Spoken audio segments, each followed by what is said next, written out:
Yay! Liz, welcome. I am so happy that you are doing a masterclass episode with me for studio class. Would Well, thank you you, for inviting me. yeah, would you tell us a little bit about yourself to kind of get us kicked off here? Yeah, so I am Liz Pearse. I am a vocalist based in rural Minnesota, and I sing on my own. I play piano sometimes, and I work with both Quince Ensemble and Damselfly Trio, based in the Yeah. United States and Switzerland. So Yeah. Can you tell me about the makeup of those ensembles? Like what's your instrumentation for those? yeah, so for Quince, we started out as a treble quartet, so four singers based in Bowling Green, Ohio, and we were all grad students together at Bowling Green State University. Go Falcons!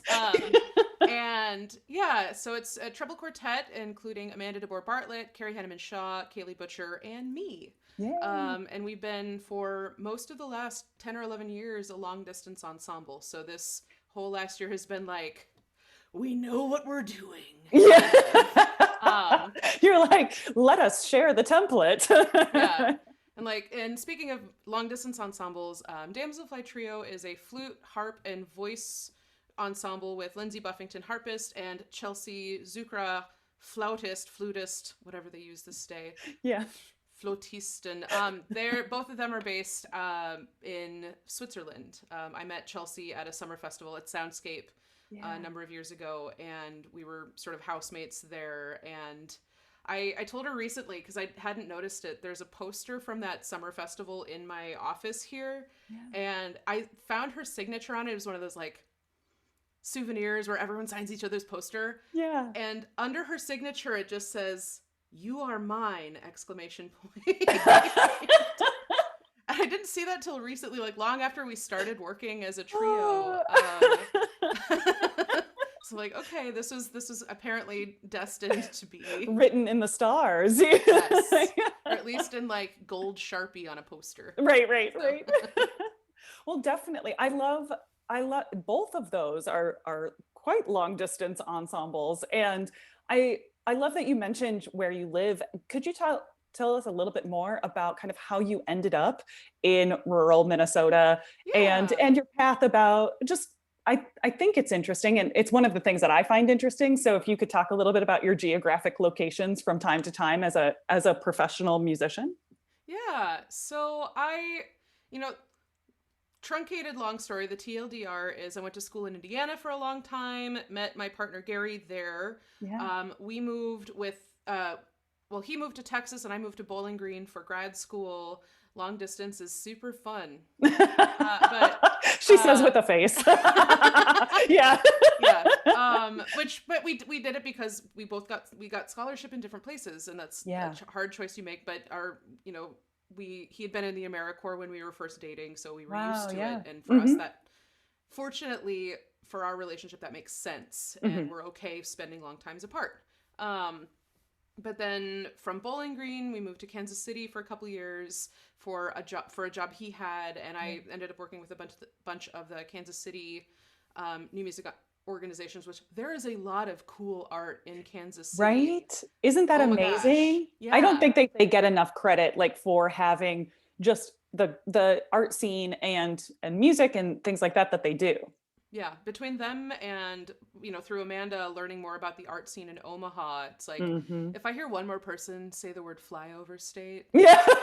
there may be like fists thrown for it. You're catching hands. Like, yeah, Yes. exactly.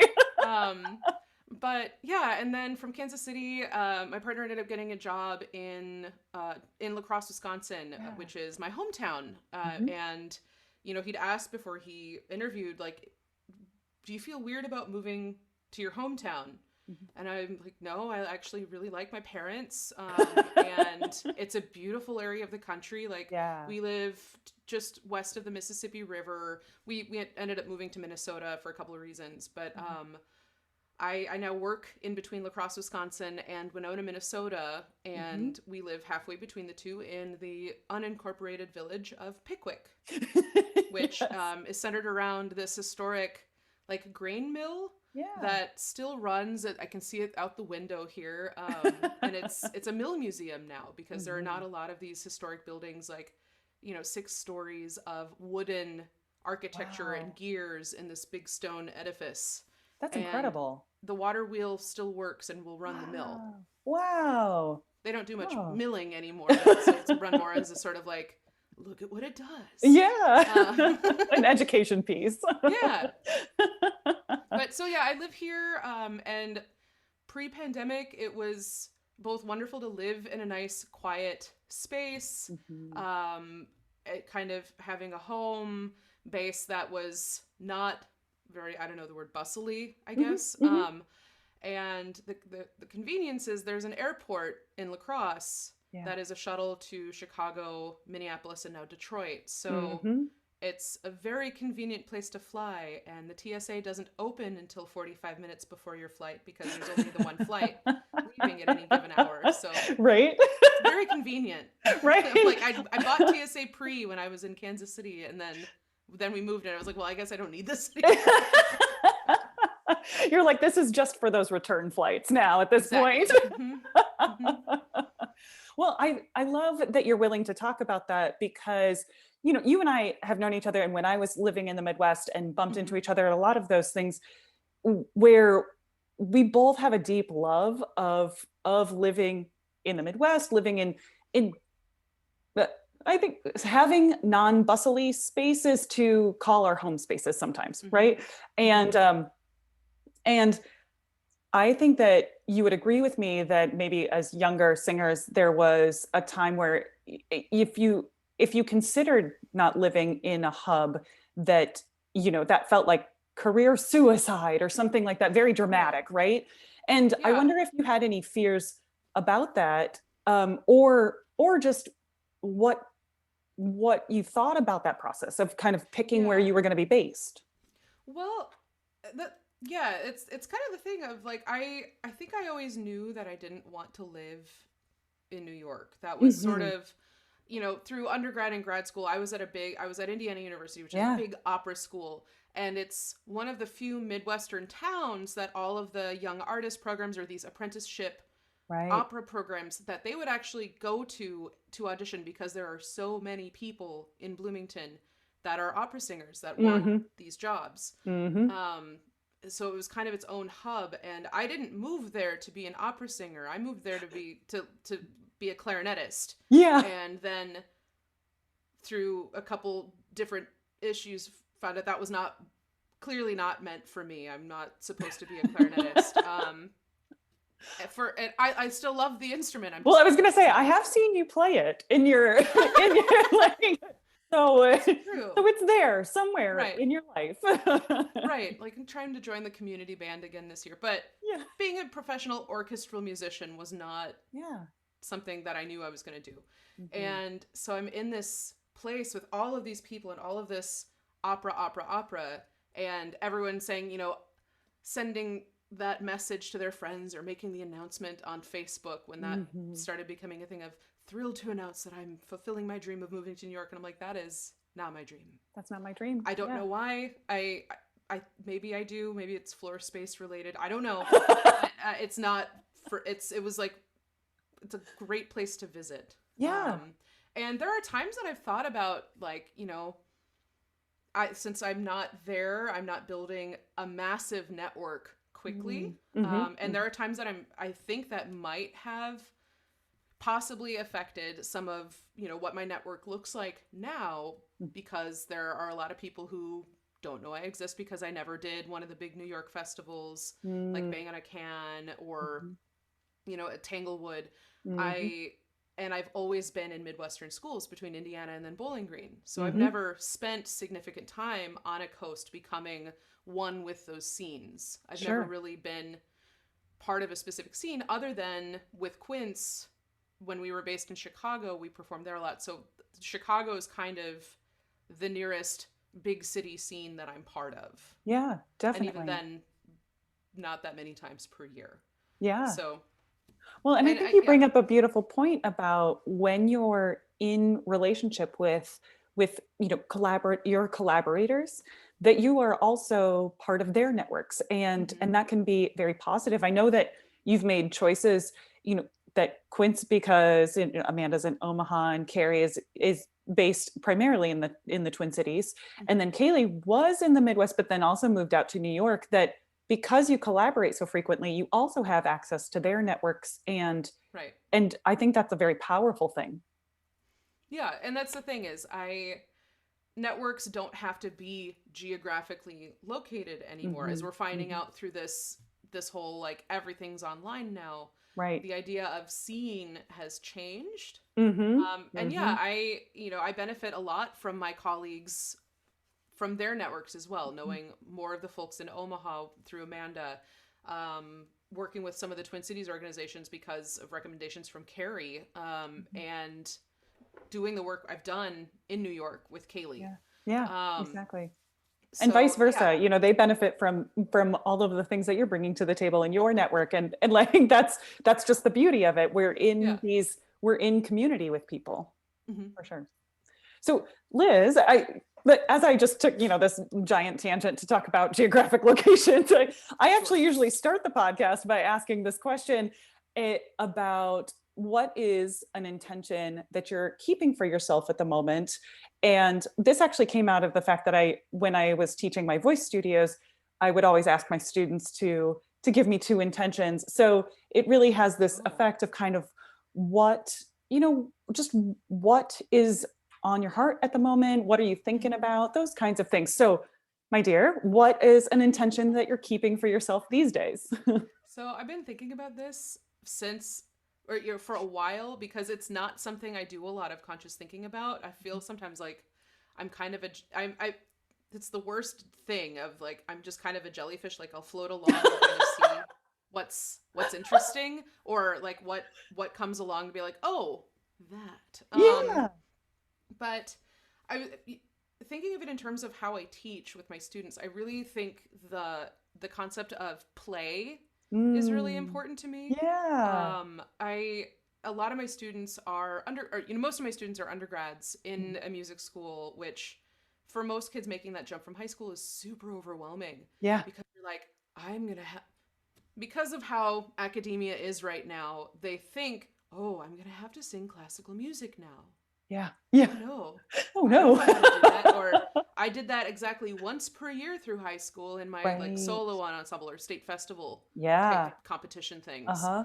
And otherwise that's not what they do. That's not Yeah. what they know how to do. So they feel like, the rug's been yanked out from under them. And Yeah. I'm lucky to be at a couple of schools that I kind of have some leeway in terms of repertoire to address my students more from where they're coming from. And Yeah. especially this last spring semester where it's like it's semester 3 of COVID teaching online. Like you're in my voice studio right now. This is where I am. Usually don't curl my hair, but um but like the idea of play or it has been so valuable in terms of asking my students like what do you actually like doing, like what do you Hmm. actually sing, how do you sing. And there's sometimes where I'm like, you do know what you're doing, you have a lot of skills, they feel like they have to dump them out of their brain for other kinds of singing. Yeah. Or people who I find the concept of play or like exploration, just kind of Yeah. saying, okay, we're gonna try this sound, Hmm. this sort of combination of actions, thinking of breath this way, thinking of our mouth shape this way, and just see what comes out. Yeah. Just see what comes Instead of out. being like, because if it's I am oh so hi sorry. puppy, um We'll edit that part out. oh it's okay. If my bunnies could bark and interrupt me, they absolutely would. Um, but yeah, I find it especially useful for something like the concept of how to sing high notes, Hmm. Hmm. because the way most people learn to do that is by kind of straining as much as they can to go higher and higher and higher to try and sing higher, and they think that effort is what does it, I'm going to and pause for just generally a it's second. They not. think that it's the effort that does it, but it's generally not. I really think that that might be a key Right. takeaway for just so many things in life. Yeah, yeah, yeah. But that's It's true. And so, using things like, it sounds really silly, but I use a lot of animal sounds, or like Yeah. vocalizations that people know how to do already. Like, I Yeah. can't tell you how many students have figured out how to sing high by going, turn my mic down, woohoo! Because Yes. they can do that. And then I play the pitch on the piano, and I'm like, just do that. Yeah, yeah.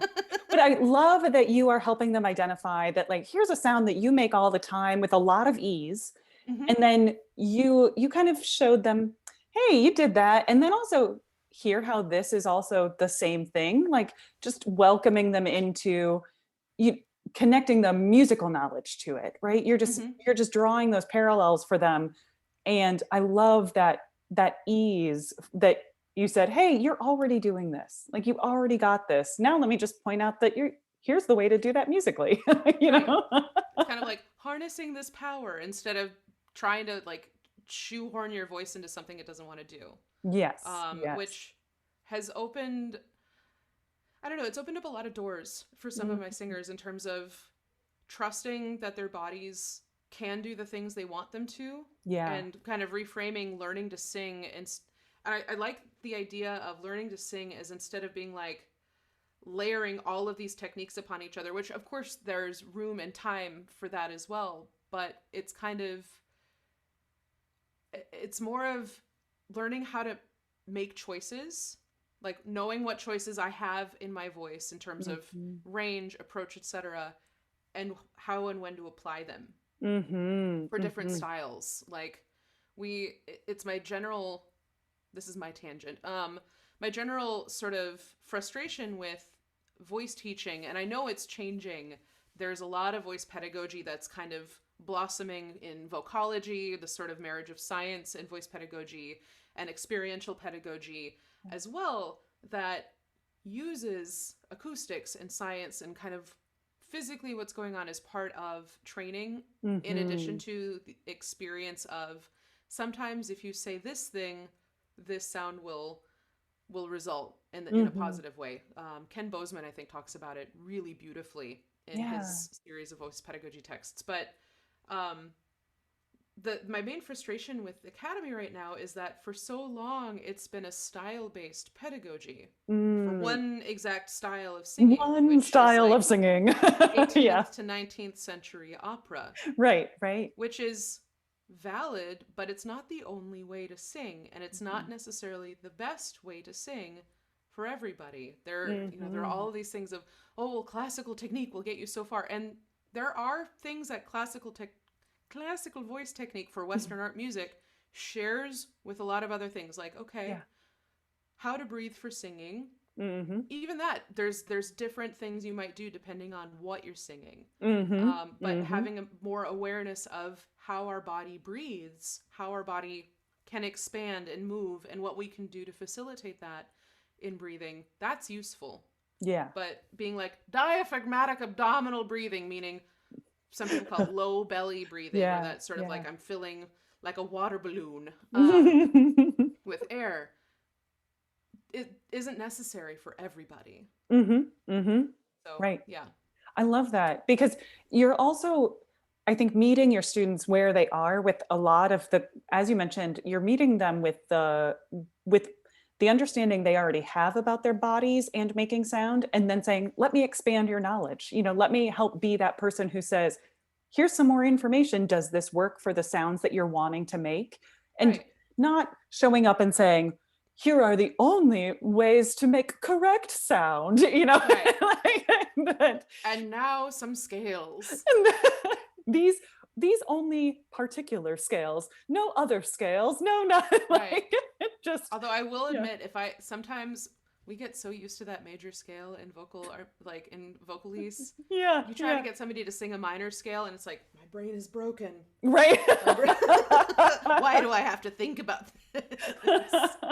I swear, I one of when I was teaching my private studio and I had a lot of high school students, one of the things that they were all a bunch of them in a public school setting, that part of the auditions for those choirs at the school is that they had to sing major, minor, and chromatic scales.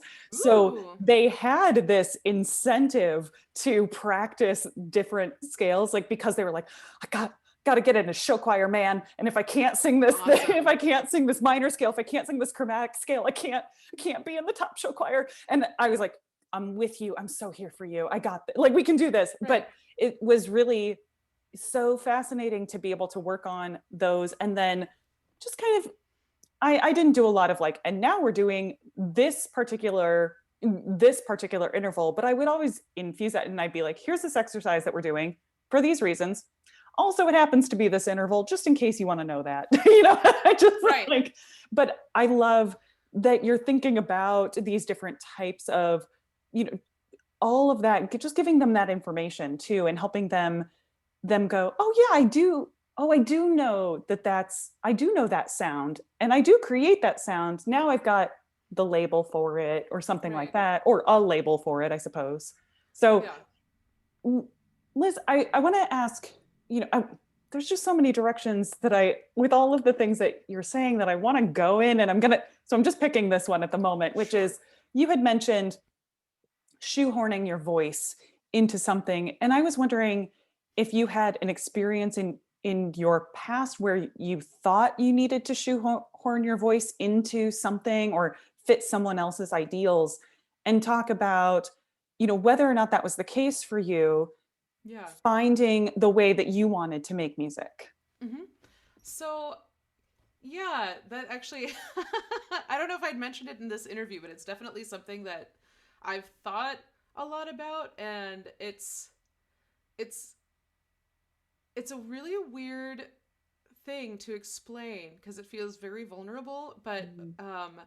it comes from, when I started singing contemporary music, it was mostly like friends' compositions, and often Mhm. it was something where the original performer had pulled out and they're like, Liz, Mhm. you learn music quickly. Can you do this thing that's in a week? I'm like, yeah, yeah, sure. So when I saw this poster, and I was kind of like, at Indiana, it's this sea of awesome singers, and unless you are a true, and I mean this in the positive sense of the word, a true like unique snowflake of a voice, there's not a ton of opportunity unless you're making it for Mm. yourself. So I learned that pretty early. Yeah. But I so I saw this application for a contemporary music degree, and I was like, oh, well, I don't do early music that well. That hasn't been my niche yet. I do a lot of these compositions for, maybe this is my niche. And I Mhm, applied and got in, mhm. and I didn't know basically anything about contemporary voice when I did that. Right. And somehow they let me in the program at Bowling Green. And then I had Amanda who's like, here's all these things I don't sing because they're not right for my voice. Yeah. You should look at them. And one of them Yeah. was Messiaen's Harawi, which I've performed many times since, and it like fits like a glove, and I love that Mm. piece. I'm Yeah. working on it. It's going to be the first thing I get to work on with a pianist after in another Oh, week, after like the 2 weeks post wow. vaccination thing in Winona. We're so excited. Yes. Like, Yes.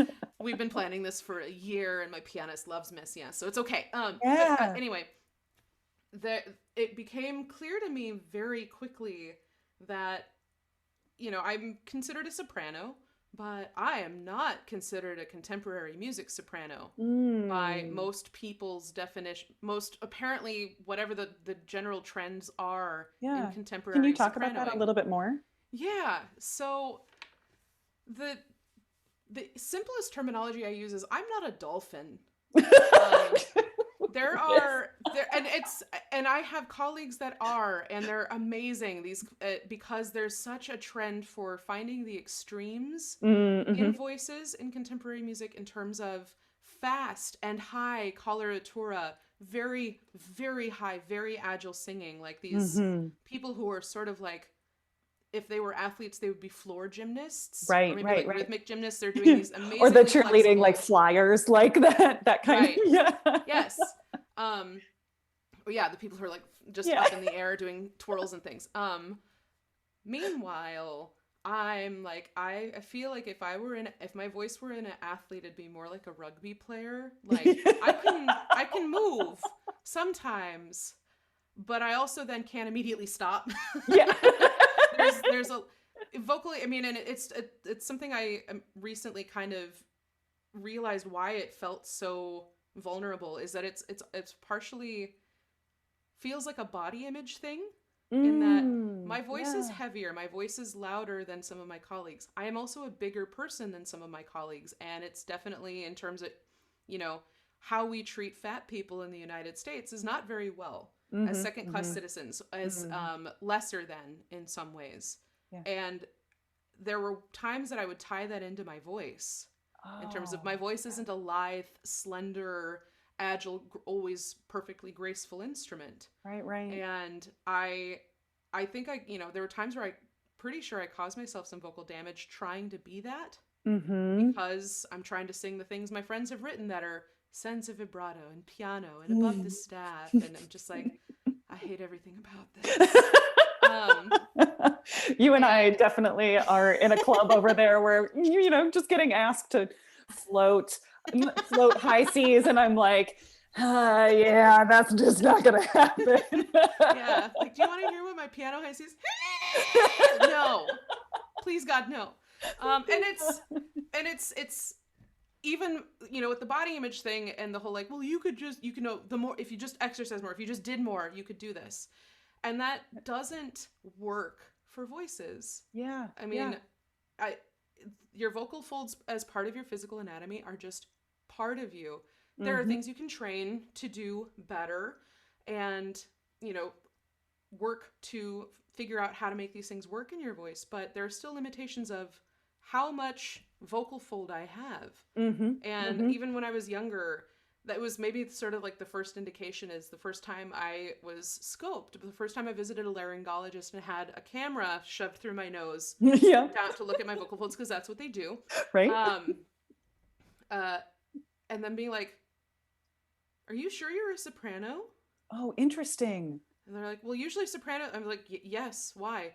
Well, I've had audition panelists ask the same thing. Well, when did Sure. you switch up? I Uh-huh. was like, Uh-huh. Never. I just I was just this. this is I've always been singing this Mozart.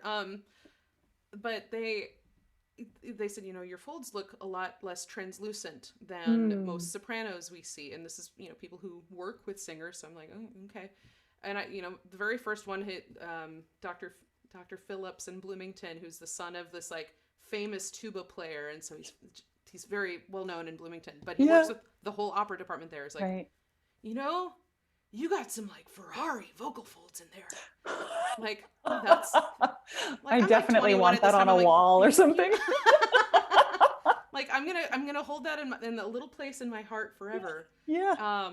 But it for me the reality is I can only thin out my sound so much. Hmm. Hmm. And it doesn't always feel like I've been able to so in that way my voice isn't as much of like popular in the fringy contemporary music realm I live in Yeah. and my network is. Yeah. Yeah. Um, and so in the last couple of years, I've started in a couple different ways making peace with that by being like, you know what? It's okay if I have to sing mid-century 20th, like, mid-century modern music Yeah. like Messiaen and Babbitt because they were writing for sopranos who sang like I do or Yep. who Uh-huh. for voices like that. And the case of the Messiaen, it requires a lot of power in your middle voice for a long time. Hmm. And that's not something that's easy for everybody, and that's okay. It's Yep. not meant for every voice to sing. Just like Right. I'm probably never going to sing the music of Thomas Addis. Hmm. Like Neither am I. that's for Cynthia Seaton and Audrey Yeah. Luna. That's not for me. Yeah. Yep. So, Yeah. and that's Well, and it okay. doesn't, I love that you pointed out that it's, there is a difference between understanding what your instrument does and that some of it is training so that you're always training so that your instrument can do all of the things that you want it to do Right. with that instrument, but that there is a difference. You can't just swap out to a different instrument. I don't suddenly Right. become, you know if I am a viola, I don't suddenly become, a double bass at any point. Right. It's I am this instrument, Right. You can't just strap an E string on it and Yep. call it good. That Yep. puts a lot of strain on the instrument Yeah. that will not go well for you over time. But yeah, it's in terms of shoehorning, like I've started commissioning things for my voice, for medium voice, Hmm. singing things that work for me. I mean, Yeah. I think she meant it nicely, but one of my colleague Carrie once said, like, sometimes you can be like a cannon with a face. Um, All these and great one-liners, like you which just I'm like, collect them. but I spent so much time feeling like more like that the from Fantasia, that hippo in a tutu during the Dance of the Hours sequence, where Yeah. I'm like trying to be delicate and Yeah. graceful and in ways that it's like, just why would you do Right. that Right. when I Right. could sing Messiaen instead and just bellow Yeah. melodically for an hour. But again, I know it's not super popular, and I have to balance the sort of like, well, what are people going to pay me to do, Mhm. if Mhm. anything, and what do I want to do? Yeah. Well, and So would you say that it's been important to be able to communicate what your voice does really, really well to composers that you're working with then? yeah, it's most of the commissioning I do is with Quince, and we have a Mhm. fairly extensive set of voice sheets now, Yeah. Yeah. that I put together, and it's kind of like how we communicate to composers, Hmm. and we make it very clear that, okay, technically I'm a soprano, but I sing one of the alto parts in this group. Kaylee and I's ranges are Yeah. pretty interchangeable in Mm-hmm. certain Hmm. ways, and if blending is necessary, it's easier for me to blend with her than with Amanda and Carrie, who have also very similar voices in certain Right. ways. Right. Right. That's very cool. So I'm going to pivot just a little bit because we're talking about some technical things, and one of the things that I love to ask is, especially when I'm talking to vocalists and pedagogues, what is a technical skill that you love to teach? Yeah, I've been thinking about that for a while because I'm like, I love helping people find weird sounds they can make with their face. And like a couple weeks ago, again, one of my new students this semester, I asked him what he actually sings. He's like, well, I'm in a punk band. Yeah. And I was like, well, can you sing some of that? And so he sang some Green Day for me, which Yeah. was wonderful. And he's like, well, and I was like, well, are you happy with how that's going? Is there anything you'd wish to change? Yeah. And he's like, well, I wish it could sound more of that sort of like screamy thing at the top. Kind of have more of the like the gritty, whiny Yeah. Yeah. Yeah. thing in his voice. And I was like, okay, well, what if we try, can you make this sound, like, can you meow like a cat? Meow. Find that sort of really forward sound that it's not effortful, but Yeah. it sounds really annoying. And then you go well, not really annoying, but it's turbulent. It's a turbulent Yes. sound, Yeah. and it's something that when you put it into singing, I forget the song he was doing now. Oh, this an infant, it's an infant, and then you get more of the Yeah. into the sound Yeah. without being like feeling strangled. Yes. Um, Yeah. but so that kind of thing. I love teaching. I did like a 10-minute long video for Quince's Patreon once on overtone singing. Yes. Um, Please talk about overtone singing. Please, sure. So for most people, it's more of like learning to listen to your voice, which I love doing with my classical singing kids because overtones are super important in classical voice. Yeah. But we're at this kind of weird advantage as American singers because that sound is, for a lot of folks, kind of the Yeah. basis of it. So I have them sing Yeah. just find an in a middle low. I use like C natural, C sharp, or sing like Yeah. Yeah. R, and then have them move their lips just a little bit or move their tongue just a little bit very slowly to see, like, can you hear a difference between, can you hear the sound quality changing? Yeah. And then they start hearing like the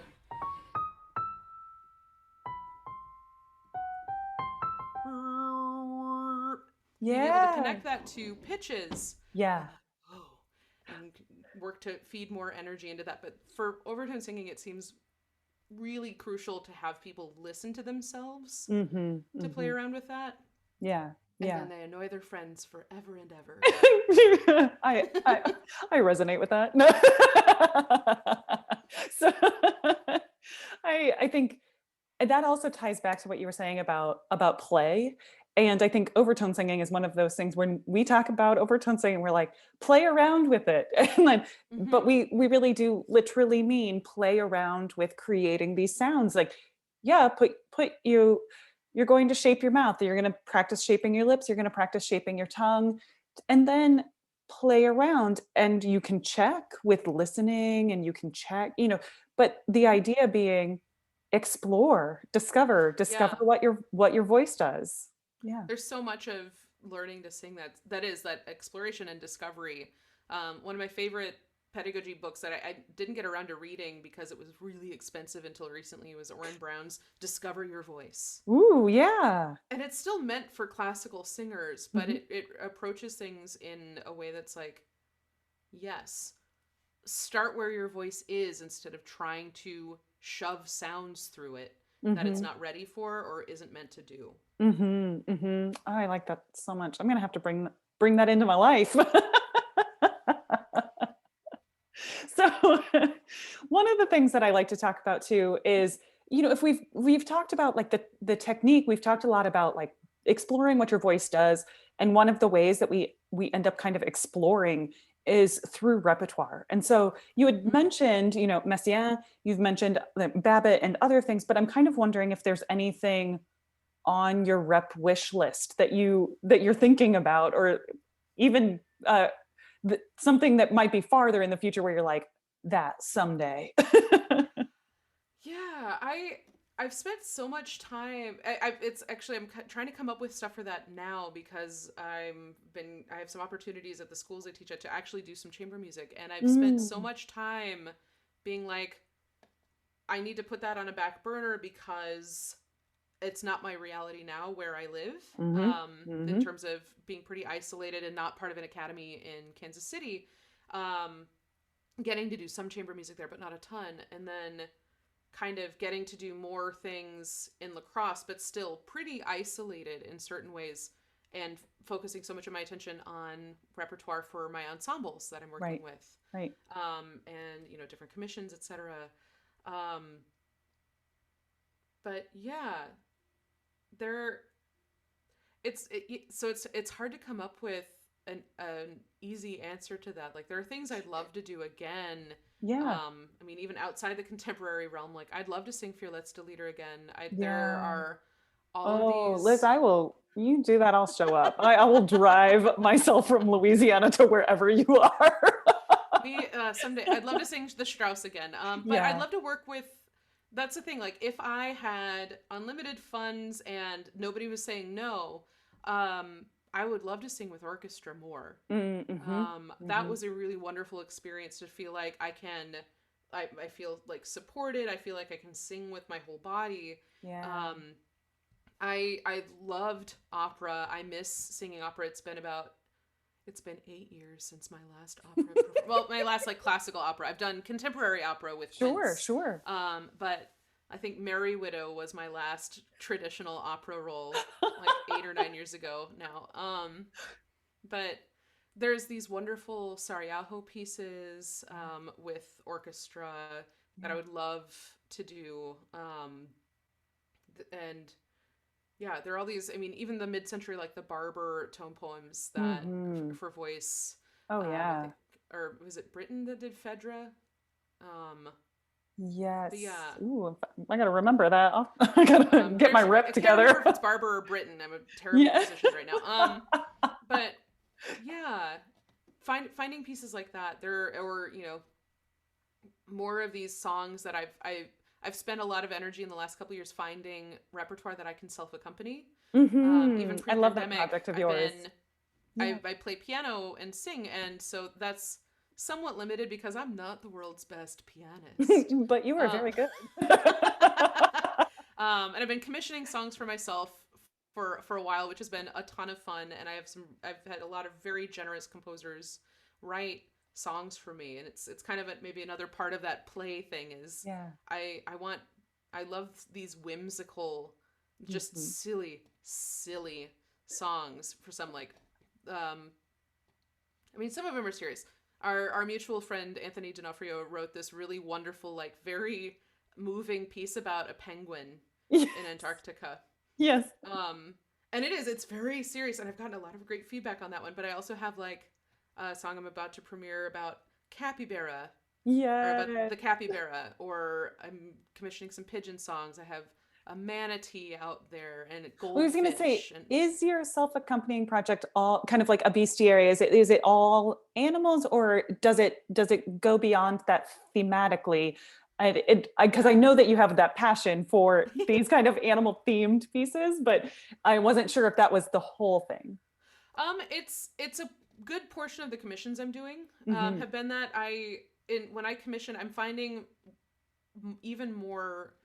That's been the case with Quince, but I love giving friends, like people I trust when I'm commissioning. I love saying like, hey, this is kind of what I'm here for, but if something else strikes your fancy, let's talk. Yeah, yeah. And I've had letting composers kind of, it's not for me, it doesn't feel right if it's a made to order sort Mm. of thing. Like I don't want to Mhm. go to Waffle House and yell I want this and this, and then that's exactly what they give me. Right. I've There's been a lot more serendipity in saying, yeah, so here's this thing, like um I you know Tony's music is amazing and often very serious and kind of austere in certain ways. Yeah. And so I was like, Penguin in Antarctica, does that strike your fancy? He's like, yeah, I think I can work with that. He's like, I Um can do something with that. Yes. um but yeah, I don't, maybe it wouldn't have been the same thing if I'd been like, I need a song about a pigeon from Yeah. him. Yeah, yeah. I feel And you. there's somebody else out there who wants to write that song. So, Exactly. or a couple other Exactly. people. But yeah, or these like just really strange poems by the Victorian era Rossetti family. So Christina Yes. and Dante and the third brother, Dante the painter, Christina the poet. I love that Dante the decided, third brother is like, and Peggy. Like, they're just like, I forget his name, and I'm sorry, they're all dead. It's fine. But Dante adopted a wombat, or not adopted, bought a wombat mail order because that's what you did in Victorian era England, I guess. And of course, it died because it didn't come with an instruction oh manual. no, But no. it lived there in their yard for like 2 months, and like Christina has the "Uom mi batto" poem. It's in Italian, even. That's the word for wombat. "Uom mi batto," It's amazing. right? And then Dante had his, I think maybe his was in praise of, or one of them's like in praise of this wombat that he's very excited about. And then the Yeah. third poem is this requiem, Jeez. or like in memory after it died. And then I was like, there are all these Victorian era poems like on the death of a pigeon aged 12. Wow. Right?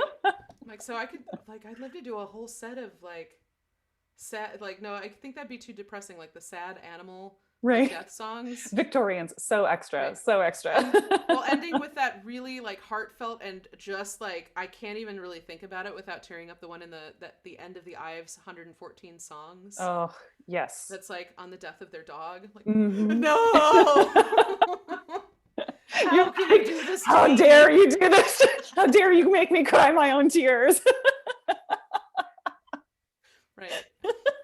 But I mean, so I'm open to other things, but this seems to be what has brought composers the most delight to Yeah, write about, because they're like, I'd never thought about writing that way. And yeah, that's one of the very first pieces I got for self accompaniment was along those same lines. A number of years ago, when Quince was in residence at University of Wisconsin Milwaukee, mhm, at the time the person running I think the Unruly music series there was Chris Burns, mhm. this amazing electronic artist, composer, musician, like all around great guy. And we chatted a little bit about it. I'm like, I'm thinking of trying to commission some songs to play for myself. Yeah. And he's like, and I was like, is that something you'd ever be interested in? He's like, I've never written songs before because the traditional texts just don't appeal. Mhm, mhm. The sort of love song or emotion. He's a very warm and friendly person, but it's like, that's not my aesthetic.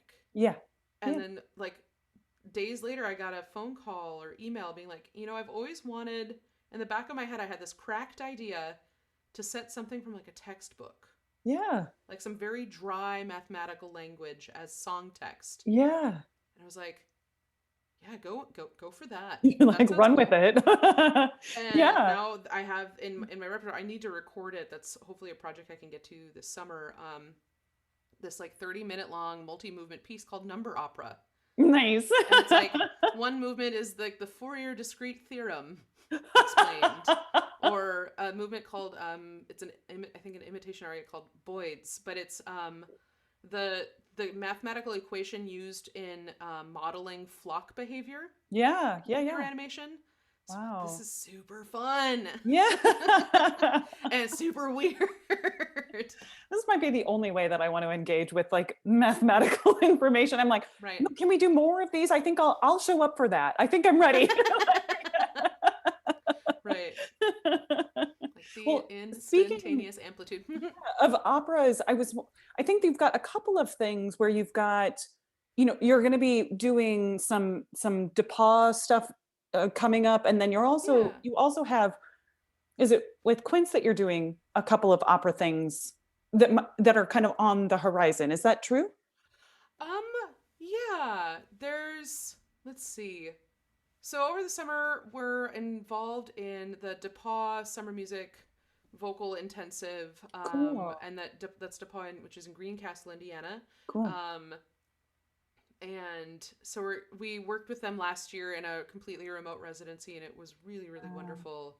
They have some great students and great student composers there. So I'm excited to get to work more with singers. Yeah. Um, and then Quince late in sometime in late June, Quince has we're finally getting to premiere the music we were to perform for the Music Now series with Chicago Symphony, Mm-hmm. featuring music by Courtney Bryan with members of the CSO, and then a premiere with our one of our favorite Chicago folks, Dave Reminick, Yeah. as well as music by New York-based composer Gilda Lyons. Yeah. Wow.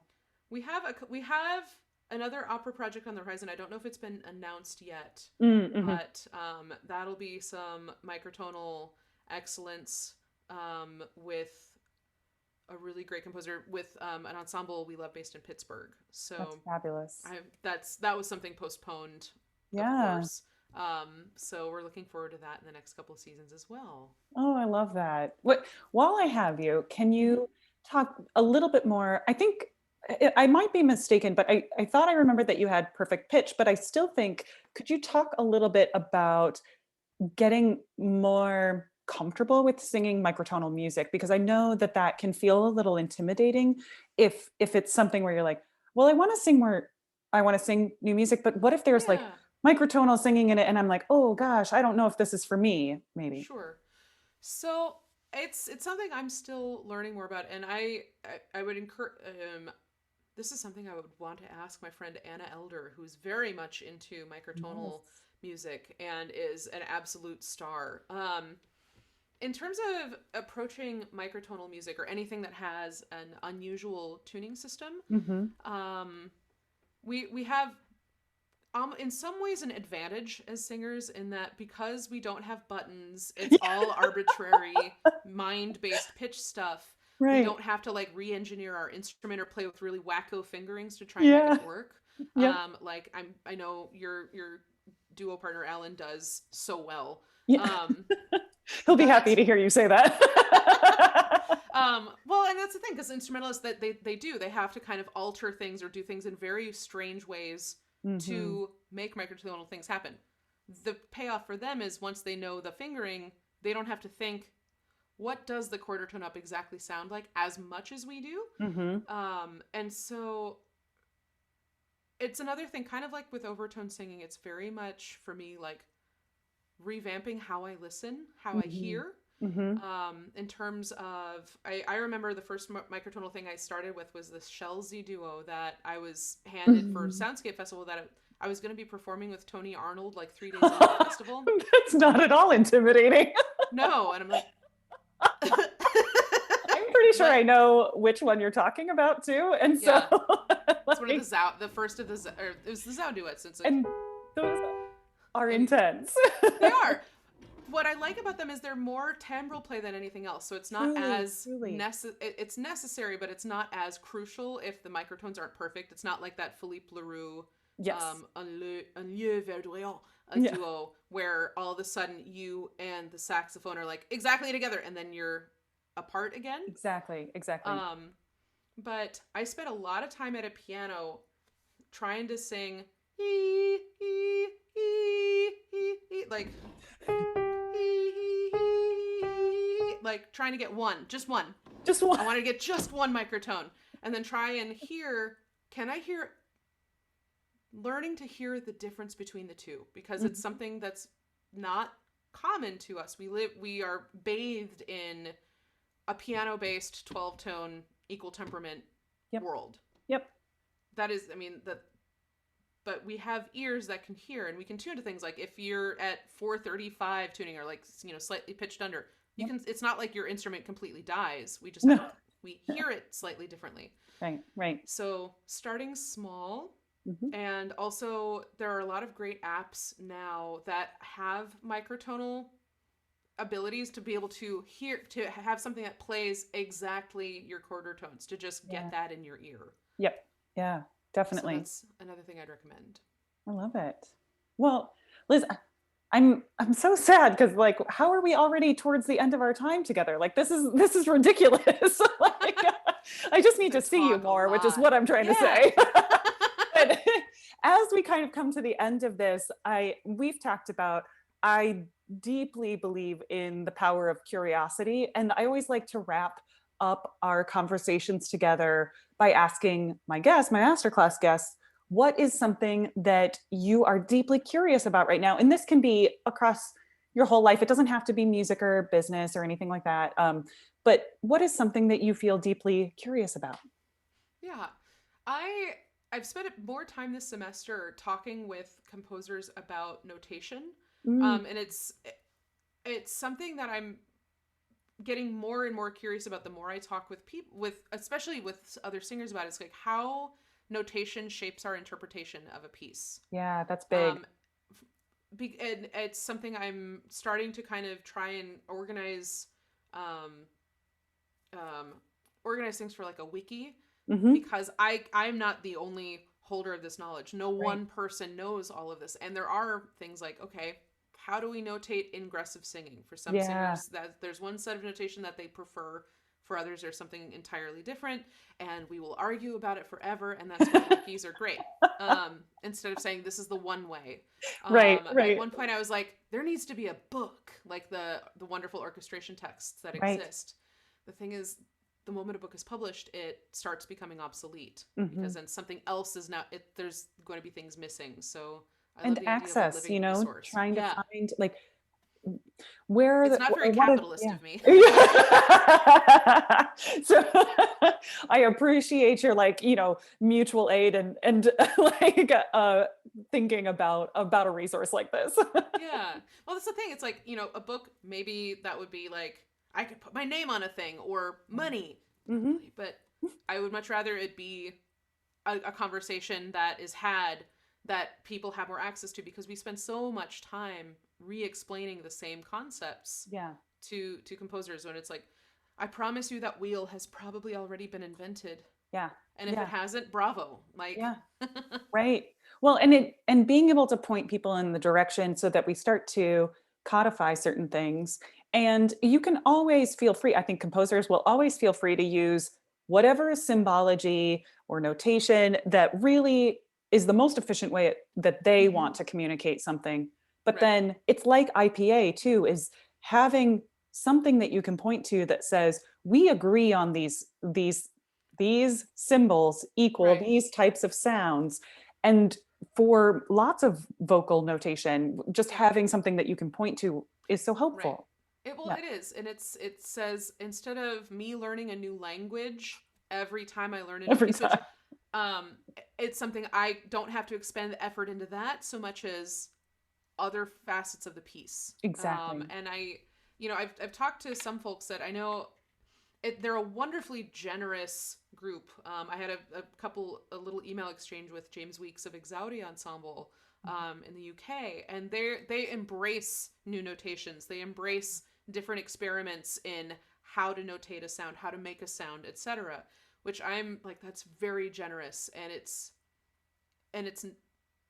art, it's very artistic, it's very deeply moving. It's also not always efficient. Right, So right. it's kind of like, what is the balance of brand new creation, trying something completely innovative or different, and using tools that already exist in an Yeah, efficient way. definitely. Definitely. Oh, well, I'm so excited as that project, continues to evolve, and however it happens, please keep me in the loop, and Yeah, I'll share it everywhere. So anybody who's listening yeah, will just always be sharing these kinds of things so that people can be involved and find out more. So yeah. yeah. Well, Liz, sadly, our time has come to an end, and I just wanted to thank you so much. Like from the bottom of my heart, having these kinds of conversations just means the world to me, and I just really appreciate your sharing of your knowledge and sharing of your experience, and I think that kind of information just helps so many of us be like, yes, I'm thinking about things in new ways, or I feel welcomed into this field, into this community. So thank you from myself and from all of our studio class listeners. Well, thank you. It's lovely to be here.